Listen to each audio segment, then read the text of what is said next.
Ciao a tutti, benvenuti alla nuova puntata di Soundtrack City, la città della musica visibile. Oggi è il magazine, ciao Massimo, vedete Ciao Massimo? Marco, ciao a tutti. Ciao. Allora, è il magazine che con il focus sulle serie televisive. Dici un po', oggi che vediamo, Allora, Massimo?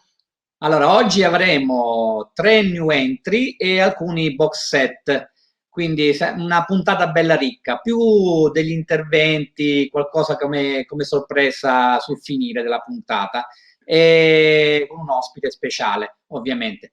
Parliamo delle new entry che sono quelle attualmente in onda, se no non si chiamerebbero così, e ti passo la parola Marco perché ci devi raccontare questa bellissima serie TV che va in onda su Netflix, che è Unorthodox.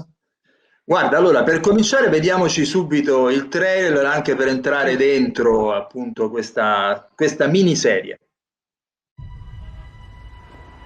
Sei scappata, vero?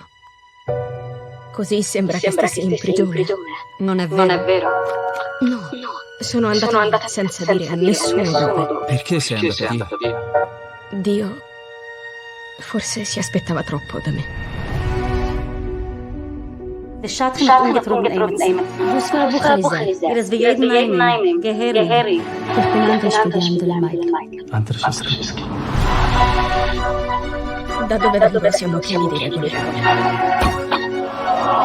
Insistan Heilige in Kein Smasha. I miei vogliono solo che io sia una buona moglie e madre. Insieme oppure stisse che felte se ne. Dovevo andare il più lontano possibile dalla mia comunità. Allora, vuoi aiutarmi? Ticket online e passaporto. Buona fortuna per me. Da dove vieni? New York. Non sono mai stata altrove. Facciamola vedere qualcosa di bello.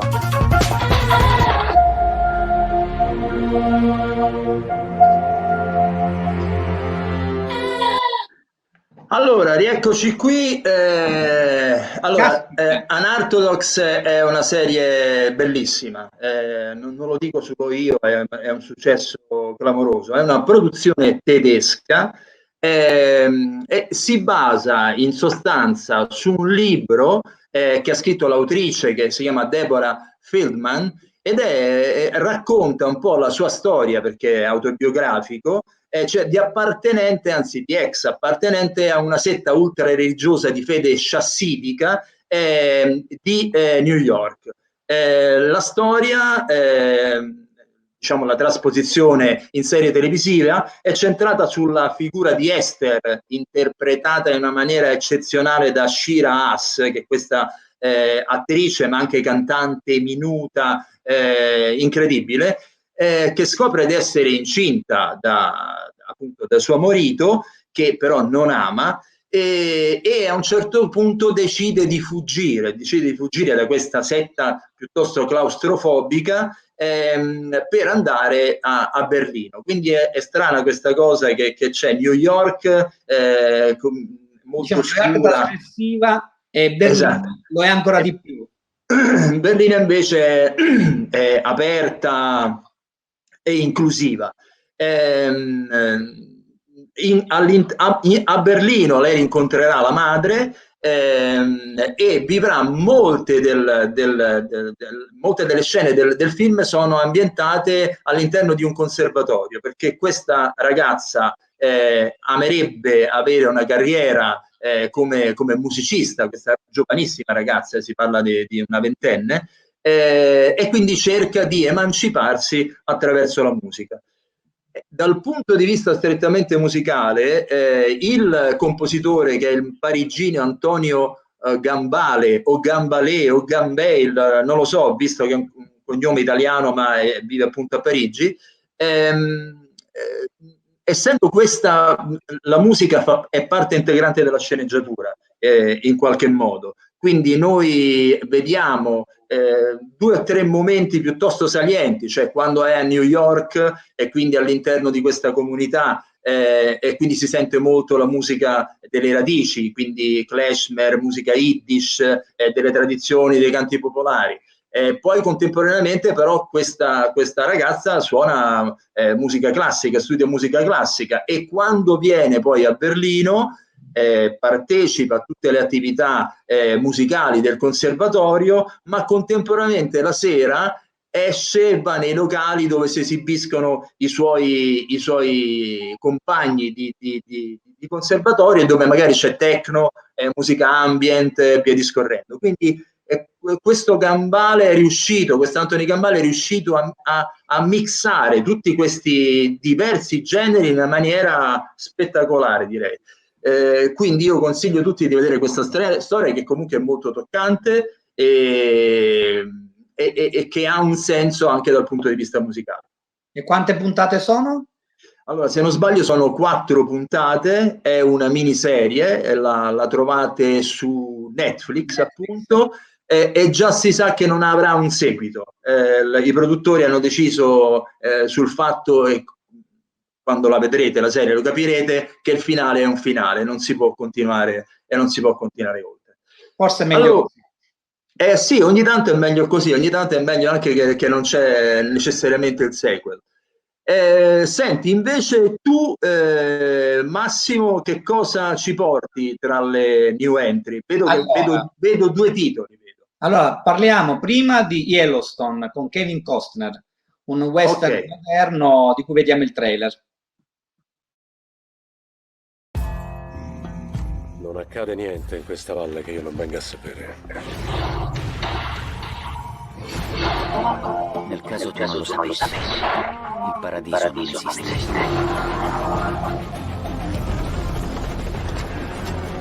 Una nuova serie con Kevin Costner. Contro chi combattiamo?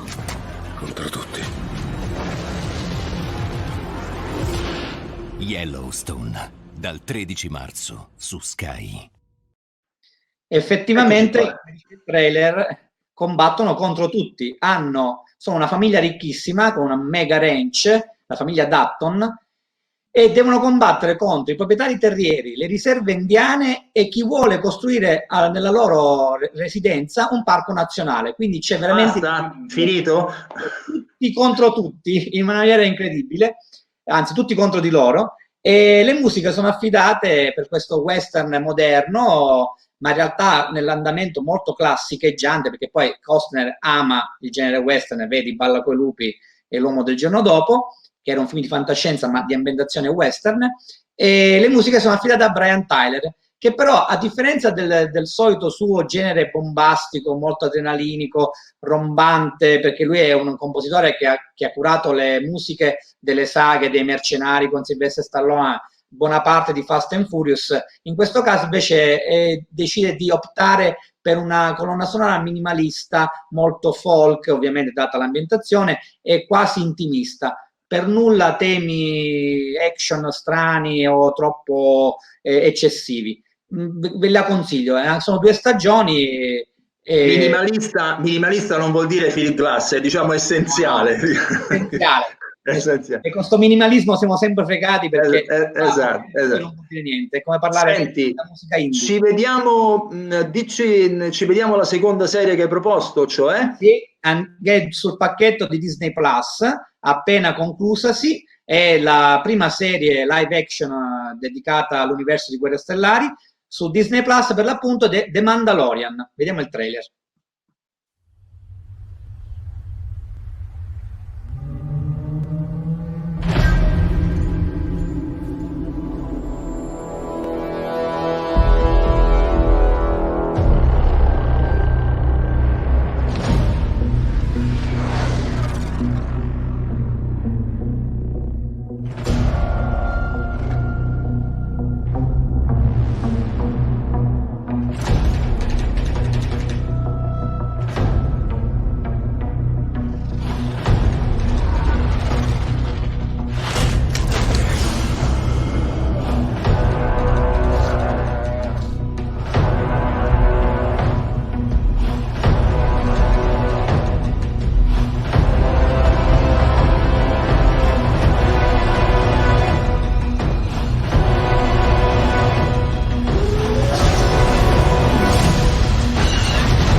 hunting is a complicated profession.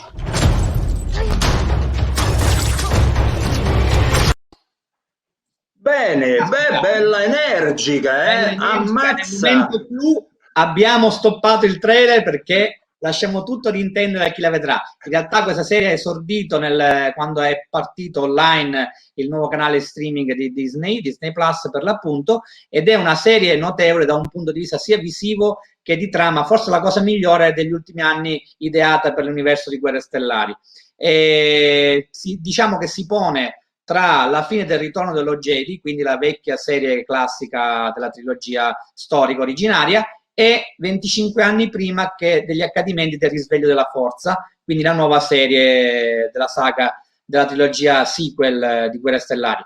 L'autore delle musiche, e non so se avete notato dal trailer che anche qui si parla non solo di fantascienza, ma in realtà di una fantascienza western, quindi passiamo da Yellowstone, che è un western moderno, a The Mandalorian, che è un western sci-fi fantascientifico.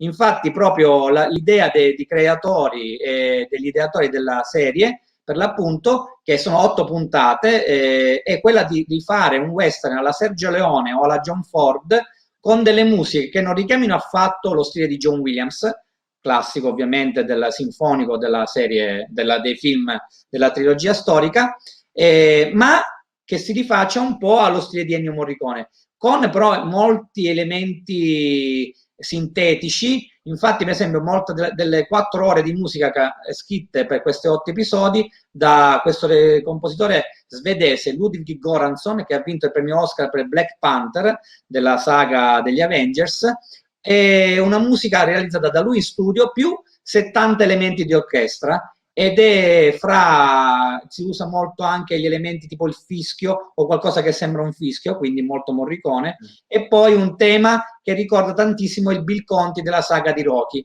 Tra l'altro Göransson non lo fa neanche apposta, perché è stato quello che ha realizzato le musiche dello spin-off Creed con Sylvester Stallone sulla storia di Apollo Creed, quindi spin-off di Rocky per l'appunto.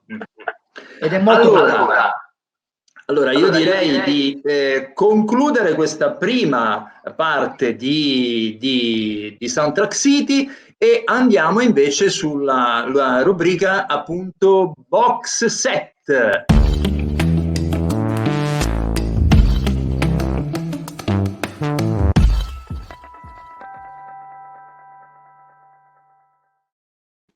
Allora, per Box Set che cosa intendiamo, Massimo? Intendiamo le serie TV, quelle già ampiamente andate in onda, presenti in tutta la loro integralità sui pacchetti dei canali streaming o anche comunque dei canali online, ovviamente. E in questo caso iniziamo con una serie di Sky che a te è piaciuta molto e che magari ci racconterai, che è The Bridge. The Bridge, ok. Però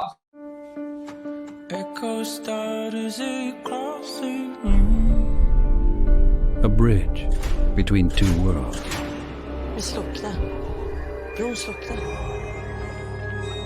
Ja, det var så att i 45 sekunder kanske.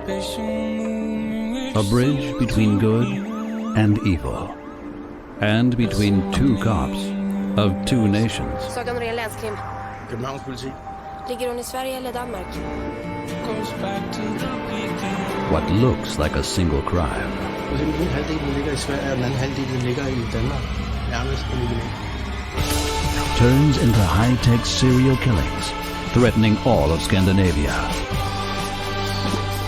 Tvinkøj. Han hade gjort ett enda misstag hittills.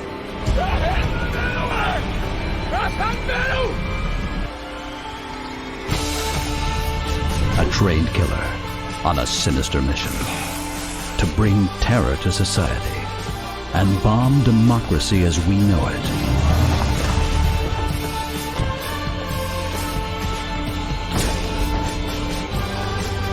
Who will win the fatal race? Ok, allora, questo è The Bridge. Allora, The Bridge è una produzione danese-svedese.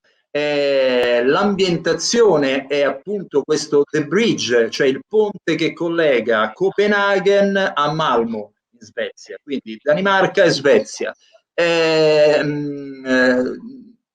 Il là viene dato da un omicidio che avviene appunto sul ponte, e quindi il ponte di pertinenza sia danese che svedese, e quindi fa sì che scatti questa collaborazione tra le due polizie, e quindi è tutto centrato sul rapporto tra questi due investigatori poliziotti, che sono la svedese Saga Loren e il danese Martin Rode. È molto interessante per noi capire la differenza che c'è tra queste due popolazioni, che noi crediamo, per noi gli scandinavi sono quelli, invece in realtà hanno delle grandi differenze di carattere tra di loro, e da quanto ho capito gli svedesi sono molto precisini, i danesi sono più meridionali appunto.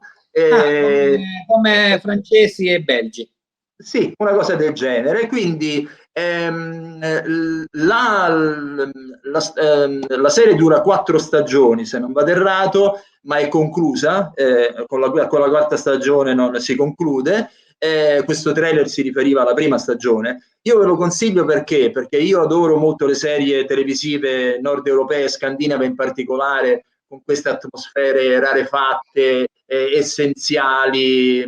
Secondo me sono molto belle, ma questa serie è un respiro internazionale, tant'è vero che già c'è la versione, se non sbaglio, statunitense e quella franco-britannica. 2 parole sulla colonna sonora. Allora, la colonna sonora è essenziale e rarefatta come nella tradizione appunto della musica, della scena musicale scandinava e nord europea, quindi a cavallo tra elettronica, sound design e via discorrendo. I compositori sono 3, e qui chiedo aiuto: Johan Söderqvist, Patrick Andren e Uno Elmerson, sia danesi che svedesi.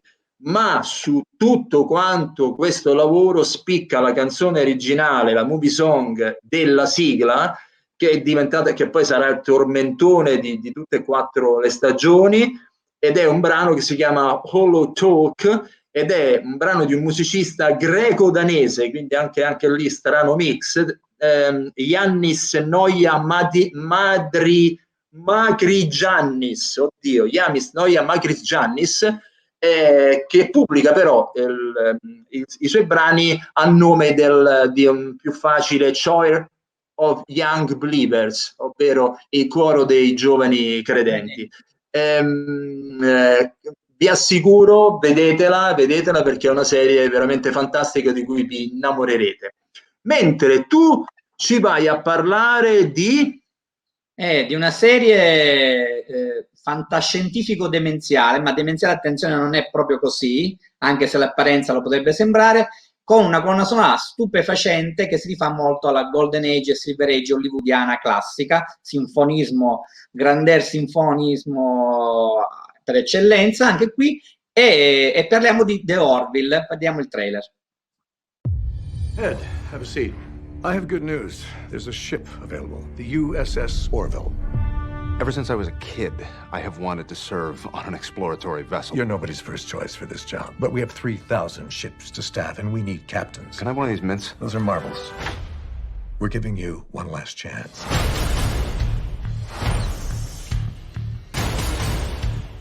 I just want to say I am thrilled to be your new captain. I want this to be an efficient ship, but also one that you're glad to be serving on. Lieutenant Commander Bordas, your entire species is male, isn't it? That is correct, sir. Probably not a lot of arguments about leaving the toilet seat up and that kind of thing, right? Moclans urinate only once per year. Really? I'm up 2-3 times a night. That is Allora, mi è piaciuta tantissimo quella citazione iniziale, The Also Sprach Zarathustra, è fantastica. Parlaci un po' di ecco, musicalmente.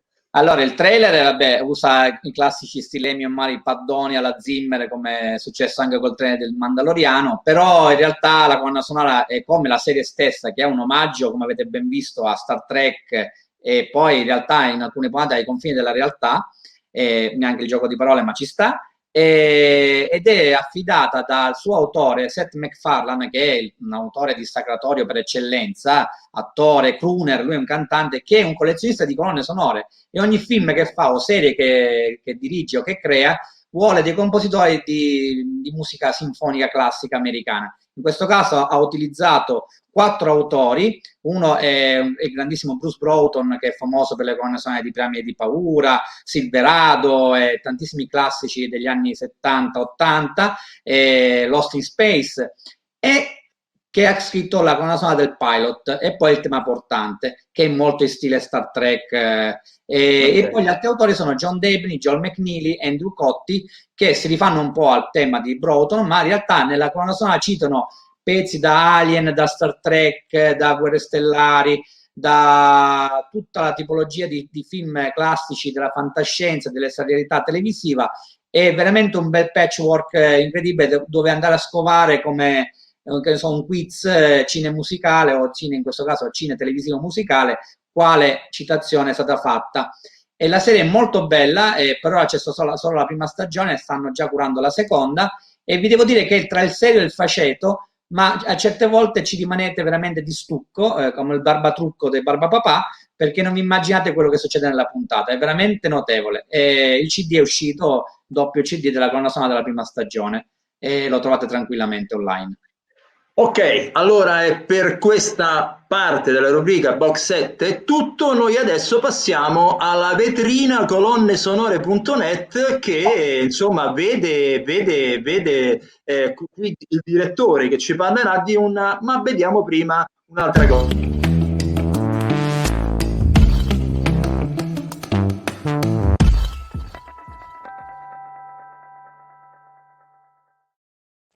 L'altra cosa era lo stacchetto che ci porta. Siamo meglio delle veline di Striscia la Notizia, guarda. Molto meglio. Senti, allora ci parli che cosa c'è in questo mese di saliente, anzi in questi 15 giorni di saliente nella tua testata, appunto colonnesonore.net.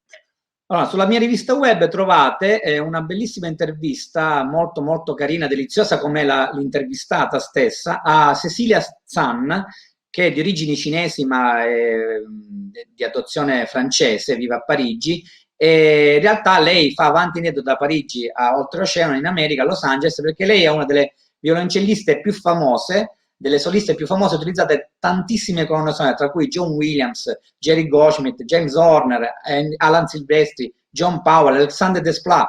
Li ha fatti tutti quanti, ha eseguito dei pezzi meravigliosi, e in questa intervista viene fuori tutta la sua dolcezza, delicatezza, la storia di come è arrivata a scrivere a registrare le colonne sonore, ma non solo, ha vissuto anche in Italia, ha frequentato l'Accademia Chigiana, ha frequentato i corsi di Luis Bacchus, ed è innamorata dell'Italia. Infatti l'intervista gliel'ho fatta in italiano, poi l'ho trascritta in italiano, ma in realtà l'ho solamente riveduta e corretta per alcune cose, e lei ama molto il nostro paese e ci ha raccontato delle cose carinissime su questa sua esperienza nelle colonne sonore.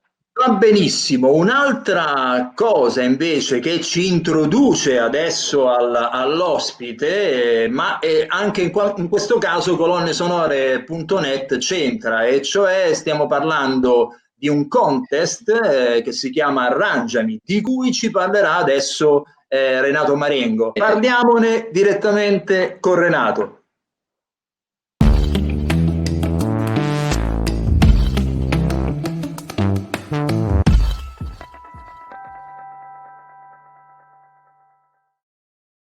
Allora, eccoci qui appunto con il nostro ospite. Ciao Renato. Marco, e ciao Massimo. Ciao. Allora, Renato in questo momento investe appunto di direttore artistico di questo contest di cui abbiamo parlato, cioè Arrangiami.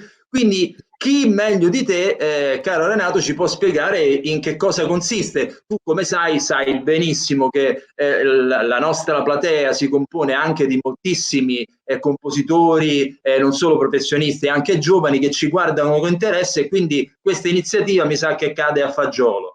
È la platea giusta per parlare di Arrangiami, che noi lo diciamo in questo modo. E io curo la direzione artistica insieme a Franco Bixio e Giordano Sangiorgi del MEI, perché questo contest è organizzato da Casa Bixio, dal gruppo editoriale Bixio, con la collaborazione molto attiva, del MEI che con la sua platea appunto di giovanissimi ci ha aiutato a lanciarlo. Con orgoglio posso dire che meno di un mese dal lancio siamo a 300 iscritti. Ma la cosa simpatica è, ora diremo in dettaglio cos'è Arrangiami, che è un contest che, ahimè, nonostante i problemi che ci sono, che i gruppi difficilmente si possono ritrovare in una sala prove in questi giorni, però gli arrangiatori in genere, sia personali sia singoli che in gruppo, in genere o il tastierista o il chitarrista e l'arrangiatore. Quindi questo contest, che consiste in cosa? La casa editrice Bixio, che anche tramite Cinevox è la più grande casa editrice di colonne sonore italiana, insomma spazia dai grandi successi di Cesare André Bixio, per dirne uno, Parlami d'amore Mariù, Mamma, Una strada nel bosco, eccetera, a le colonne sonore che vanno da Profondo Rosso a Metti una sera a cena, insomma le grandi colonne sonore italiane. 50 dei migliaia di titoli che la casa editrice ha editato festeggiamo 100 anni dalla istituzione, quindi 100 anni, il sottotitolo è 100 anni per il futuro. 50 di questi titoli sono a disposizione di giovani fra i 18 e i 35 anni che, iscrivendosi, andando sul sito mayweb.it, da quello arrivano poi a dove iscriversi, possono avere a disposizione 50 brani, ne scelgono uno naturalmente, e riarrangiarlo. Noi come esempio portiamo un Parlami d'amore Mariù che nella storia ha avuto tanti di quei Peppino Di Capri, Mal, Mina, Giorgio Gaber, per arrivare insomma agli ultimissimi, quindi ognuno dà un contributo proprio. I migliori diciamo arrangiamenti, noi ne selezioneremo 8 finalisti. Abbiamo cominciato, fino a giugno ci si può ancora iscrivere, poi con una giuria specializzatissima di critici cinematografici e musicali, grazie anche a Laura De Colli, insomma a tutte le varie associazioni di critici, ovviamente anche Soundtrack e anche colonne sonore, oltre che Cinecorriere, sono media partner. Sceglieremo gli 8 più originali. Questi 8, poi fra questi se ne sceglieranno i 3 che andranno poi a Faenza, al MEI, a esibirsi dal vivo. Ci sono grandi premi, è importante. Il premio più importante, al di là dei premi in denaro, che certo non guastano, quello più importante è entrare realmente nel mondo delle colonne sonore, perché il vincitore riceverà un contratto per entrare in una colonna sonora prodotta appunto dalla Cinevox. Ecco, questo detto in parole povere. Allora, faccio un breve riassunto. Dunque, questo contest si basa, in sostanza, chiede la partecipazione di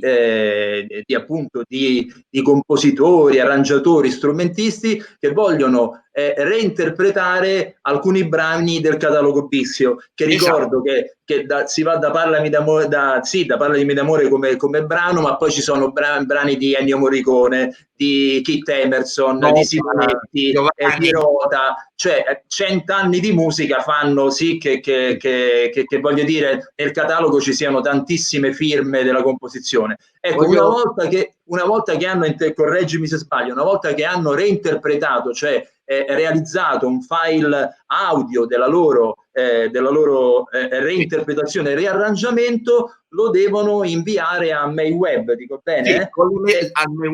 Su MayWeb trovano le modalità. Ok. Contest di casa. Voglio dire una cosa molto interessante. Questo contest è l'inizio di una serie di operazioni che nel nome del papà, nel nome del padre, Bixio, eccetera, per il centenario, porterà poi diciamo all'apertura, al lancio di una accademia che si chiamerà Bixio Academy, nella quale ci saranno docenti, tu lo sai bene come music supervisor, già sei dentro, ci saranno tutta una serie di grandi compositori, produttori, arrangiatori che insegneranno il mestiere di come fare le colonne sonore. Quindi anche le maestranze, anche gli addetti alle sincronizzazioni, alle cose. È un'accademia che con 100 anni di esperienza della casa editrice Bixio si propone di trovare nuovi, dice Bixio, mio padre 100 anni fa creò in Galleria del Corso una casa editrice circondandosi dei giovani autori dell'epoca. Oggi, a distanti 100 anni, cerchiamo noi i nuovi Simonetti, Goblin, Kit Emerson, insomma, i nuovi compositori di questi anni. E quindi è una cosa veramente una chance molto importante. Allora io ti ringrazio, Renato, di questa spiegazione. Noi ovviamente continueremo a seguire questa iniziativa, le varie fasi, le selezioni, eccetera eccetera, ma mi sembra soprattutto un'iniziativa importantissima per chi si approccia adesso al lavoro di compositore di musica per immagini. Renato, ti saluto. Perché è il luogo giusto dove parlare appunto di Arrangiami. Ok, grazie Renato, direttore artistico del contest Arrangiami. Ciao Renato.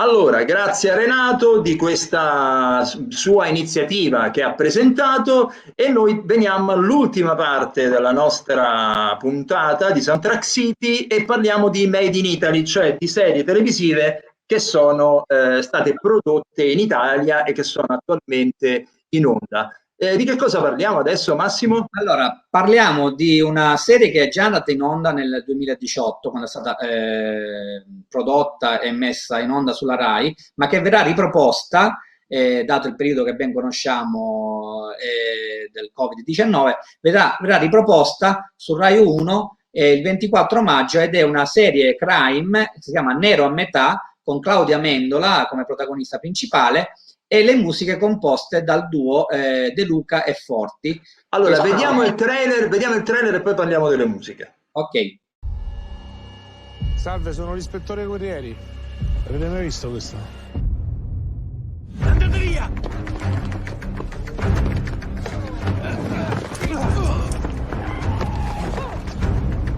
Ma chi è? E questo è uno che è coinvolto nell'omicidio Rettori e che prima o poi io arresterò. Toglimi questo piede di dosso e chiama il mio dirigente alla DIA. Vice ispettore Malik Soprani. Glielo spieghi tu che mi hai fatto saltare la copertura. Bravo poliziotto, migliore del soccorso. Da questo momento è squadra con te. Cazzo fa quello? No, quello è con me. Allora, quello era con lui e noi siamo insieme. E noi siamo con noi. Se non si è ben capito, dicevo, data la situazione Covid-19, molte reti stanno rimandando fiction o comunque serie televisive che hanno avuto un enorme successo per riproporle ai telespettatori, come in questo caso la Rai, che ripropone questa serie molto particolare con un Claudio Mendola. Peraltro è già prevista la seconda stagione, no? Se non vado errato, quindi è stato un successo, insomma. Hai detto benissimo. E tra l'altro un Claudio Mendola fuori dai suoi canoni soliti, cioè se uno se lo pensa come i Cesaroni, qui è completamente molto duro e crudo, quasi l'ispettore Callaghan all'italiana, fuori dalle regole, e le musiche sono affidate a De Luca e Forti. Dimmi. Mi sembra di capire che in questa colonna sonora, almeno da quello che sento, c'è molto sound design, c'è molta elettronica, c'è orchestrale, un po' in linea con quello che è la nuova onda, anzi il nuovo trend delle colonne sonore, soprattutto che si producono in Italia in questo momento. Dico bene? Sì, un po' come tu hai ben raccontato, e la colonna sonora è un po' sulla falsariga di quella del duo della Bottega del Suono per Rocco Schiavone. C'è questo trend che si sta seguendo dove si mescolano in maniera equilibrata questi sintetismi elettronici, l'utilizzo comunque dell'elettronica con parti orchestrali, sezioni orchestrali. E devo essere sincero, è un po' fuori dai canoni dei De Luca e Forti, perché loro normalmente sono molto più intimisti, molto più romantici, hanno fatto le colonne sonore del Paradiso delle Signore, la serie molto amata dalle casalinghe italiane, sempre su Rai 1, e poi anche il film 10 Inverni, quindi è un po' un canone diverso rispetto al solito frequentato. È un po' cimentarsi in una situazione action piuttosto che commedia, intimismo e via discorrendo. Sì. Ok. Io direi che per questa puntata abbiamo chiuso qui, ne abbiamo dette anche tante. Noi vi salutiamo, ci vediamo tra 15 giorni, sempre con questo magazine che si occupa, come avete visto, fondamentalmente di serie televisive. Un bacio a tutti, uscite, non vedete solo serie televisive, ma uscite anche, se potete. Entro i limiti. Ciao Massimo. Ciao Marco. Alla prossima. Grazie. Ciao.